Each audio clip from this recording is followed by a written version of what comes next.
nome que ele cita que foi muito importante no vestiário, quando ele diz intervenção, muito provavelmente é a pré-eleição, aquele momento de conversa com os jogadores, foi o presidente Pedrinho. Segundo ponto, se inscreva no canal do Pedrosa. Às vezes você gosta das minhas lives, gosta do meu trabalho, me assiste, mas nem sabe que não é inscrito. Então se inscreva, que é muito importante para a gente poder continuar crescendo o nosso canal. Deixe seu like, ative as notificações. Agora a gente vai para a análise da partida. Antes, vou falar um pouquinho sobre a coletiva de forma geral. Vamos para alguns pontos importantes, tá? Primeiro ponto. O Pedro Emanuel poupou na Copa do Brasil. Lamento, mas se você acompanha o Vasco da Gama, está vendo todos os jogos, está acompanhando o trabalho do Pedro Emanuel, você já deve ter percebido que o Pedro Emanuel não poupa jogadores. Ele roda o time de acordo com aquilo que a partida pede e aquilo também que ele encara como o jogador mais fresco, que ele cita mais fresco, mas é o mais descansado, para que o Vasco tenha o quê? Identidade e intensidade. Quando eu digo isso, é por quê? Porque ele utiliza uma espinha dorsal, Léo Jardim, Cuesta, Robert Renan. Ele cita muito claramente que, como ele foi zagueiro dos bons, foi zagueiro campeão, é muito importante você ter entrosamento com essa dupla. Então ele mantém Robert Renan e Cuesta como pilares da equipe. Troca os laterais com certa frequência. Por quê? Dentro do Vasco, acredita-se que, por mais que você possa gostar mais de um ser melhor do que o outro, você tem um nivelamento em relação ao titular e ao reserva. Ele dá muita moral para o Piton, por exemplo, porque o Piton é o reserva imediato do Cuiabano. Acho até que o Cuiabano ele se configura como um dos titulares, mas o Pedro Emanuel não se sente nem um pouco desconfortável em colocar o Lucas Piton dentro de campo e elogia bastante a partida que ele... Não, eu botei no Twitter até, eu falei, eu não encararia que o Vasco está poupando o jogo. O Vasco está colocando em campo aqueles jogadores que o Pedro Emanuel acredita que vão dar a intensidade e também a capacidade física de entregar a ideia que ele quer. E deu certo. Deu certo desde o primeiro minuto. E quando a gente fala desde o primeiro minuto, e aí já pulando para um outro tópico, que é a questão da expulsão do Barros, é porque o Vasco, até a expulsão do Barros, já tinha criado pelo menos 2 oportunidades de gol. Teve uma cabeçada do Colídio, teve um chute de fora da área, não vou me recordar quem, teve uma bola do Spinelli também, que ele quase fez gol. Então, era um Vasco, foi com o Ramon Henrique, que o Ramon Henrique também teve essa oportunidade. Então, já era um Vasco que, por proposta, ia ficar mais com a bola, tá? Ia ficar mais com a bola. E o Vitória, jogando fora de casa, é um terror dentro do Campeonato Brasileiro, é um terror em praticamente todas as suas partidas, inclusive na Copa do Brasil, só que dentro de casa é muito forte. Agora, fora de casa, é um time do Jair Ventura que não tem tanto repertório para sair, tem muita dificuldade. Hoje a escalação do Jair Ventura foi uma escalação claramente para poder se defender. Depois ele coloca o René, que é um cara de mais velocidade, o Eric também entra, que é outro bom jogador. E o Vasco tinha a posse da bola, tinha o volume de jogo, o controle do jogo desde o primeiro minuto. Uma coisa que eu achei muito interessante foi a bola parada. Hoje a gente quase conseguiu marcar com o Colídio numa jogada ensaiada. Primeiro bateu-se o escanteio, depois o Piton naquela posição consegue cruzar e o Colídio aparece sozinho. Foi uma questão de detalhe mesmo para o Vasco não ter conseguido abrir o placar ali naquele primeiro momento. Vou para o ponto que é a expulsão do Barros. E agora a gente... abre um parênteses aqui, maior, tá? Não deixe de se inscrever aqui no canal do Pedrosa. Vou abrir um parênteses aqui maior, que é o seguinte. Vamos lá. O lance é muito difícil, tá, gente? O lance é muito difícil. O lance, ele não pode, na minha humilde opinião, ser tratado como escandaloso, porque você tem muitas interpretações. O Vasco, ele pode ter sido prejudicado historicamente, e eu acho que foi prejudicado historicamente dentro do futebol brasileiro. Acho que a gente pode lembrar de vários episódios esdrúxulos aqui que o Vasco foi prejudicado, eu já falei sobre isso. Nenhum melindre da torcida do Vasco em relação à arbitragem é incorreto. A torcida do Vasco ela tem razão, muitas vezes, do que ela reclama, mas como um comunicador, como um jornalista, eu tenho o papel também de informar a vocês e tentar explicar para vocês as nuances desse lance, tá? E já abro um parênteses aqui. O lance do Barros, ele me incomoda menos do que o lance que não foi marcado pênalti em relação ao Kaká, do Spinelli, que me pareceu muito mais uma disputa de jogo, uma disputa entre um zagueiro e um atacante, que inclusive teve uma disputa muito parecida do PH no segundo tempo, e que ele não deu falta do René em cima do PH, e aí o René seguiu a jogada, e ele não teve o mesmo critério. Esse lance do pênalti, ele me deixa mais revoltado do que o lance do Barros. E eu vou tentar trazer aqui a minha linha de raciocínio. Quando o lance do Barros acontece, vamos por etapas. Ele toca a bola, ele está ali como um cara da saída de 3, ele toca a bola e o Renato Kaiser está pressionando ele, tá? Então, as minhas primeiras dúvidas, quando aconteceram, foi, primeiro, bate na mão do Renato Kaiser. Isso não tem nenhum tipo de discussão, tá? Não tem nenhum tipo de discussão. Bate na mão do Renato Kaiser. Só que, o que a regra manda, né? Qual é o posicionamento desse braço? Ele está com o braço abaixado, isso também não é mentira.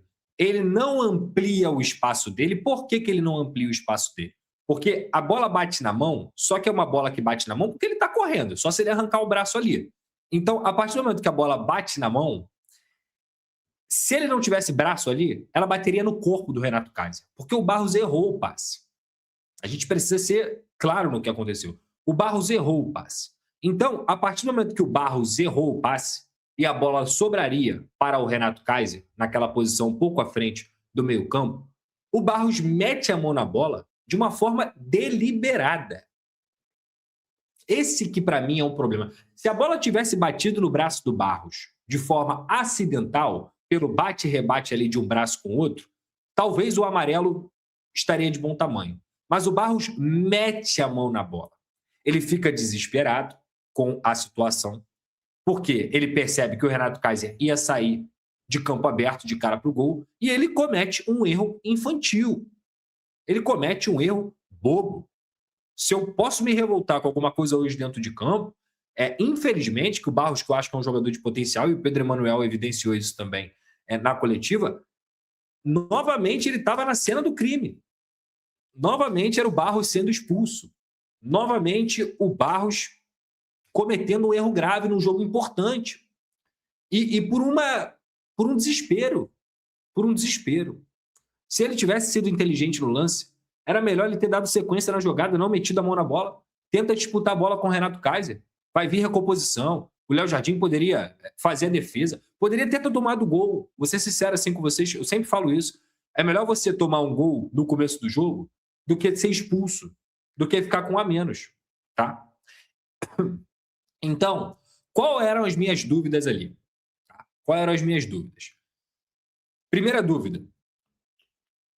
Há uma orientação na regra de que, quando a bola bate na mão do atacante e vai acontecer um gol, o gol tem que ser anulado, independentemente de qual toque foi. Eu acho que a mão do Renato Kaiser, ela não é faltosa. A mão do Renato Kaiser que a gente viu, ela não é faltosa. Mas, pela regra, se aquela mão acontece e ele faz o gol imediatamente, o gol é anulado. Só que o gol não sairia imediatamente.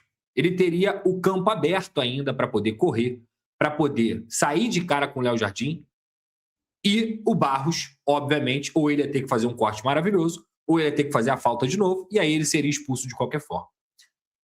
Então, essa mão do Renato Kaiser, segundo a regra, ela só anularia o gol se ela fosse imediatamente uma sequência do lance. Como ela não foi uma sequência do lance em gol, isso se torna uma nova jogada. Então, se você não teve ação faltosa do Renato Kaiser, você teve a mão do Barros impedindo uma chance clara de gol, a expulsão tem parâmetro dentro da regra para acontecer.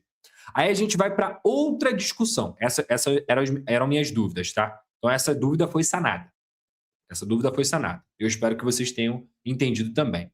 Agora a gente vai para outra questão, que é a questão dos 4Ds, né? Que é a questão dos elementos para você expulsar. Eu vou até pegar aqui quais são os 4Ds. É distância, defensor, domínio e o outro D aqui. Direção, distância, domínio, defensor. Esses são os 4Ds para você expulsar, tá? Aqui eu acho que tem discussão. Aqui eu acho que tem elemento para você poder contestar a decisão. Porque, vamos lá, direção. Estava em direção ao gol. A partir do momento que a bola volta ali, se você rever o lance, você vai perceber que estava em direção ao gol. Distância. Esse já é o primeiro D que eu começo a contestar. Mas, campo aberto, o Renato Kaiser não é um jogador lento.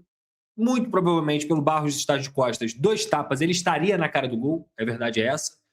Então, eu consigo relevar. Distância, relevo. Domínio. Não tinha. Não, no momento do lance, ele não tinha o domínio. Provavelmente, ele teria o domínio. Porque a bola estava sobrando, repito, ele sairia de campo aberto.